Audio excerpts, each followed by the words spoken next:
Evet Kübra, hızlı bir hafta geride kaldı. Hem Teknopark tarafında girişimcilik ekosistemi firmalarla ilgili güzel gelişmeler kat ettik.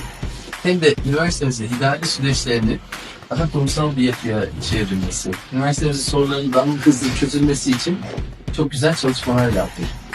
Özellikle haftanın bir günü tüm daire başkanlarımızla beraber sahadayız. İniyoruz. Hem öğrencimizin yanına gidiyoruz, hem akademisyenlerimizin yanına gidiyoruz, hem dekan hocalarımızı ziyaret ediyoruz. Sorunları bizzat sahada görüyor, onlara da hızlı çözüm getirmeye çalışıyoruz. Buradaki en önemli önceliğimiz İstanbul Medeniyet Üniversitesi'nin akademi sanayi işbirliğinde güçlü. Diğer taraftan da kurumsal ve idari yapısında çok hızlı aksiyon olan bir yapıya dönüşmesi için var gücümüzle çalışıyoruz. Onun için bizi takipte kalmaya devam edin diyoruz. Teşekkürler.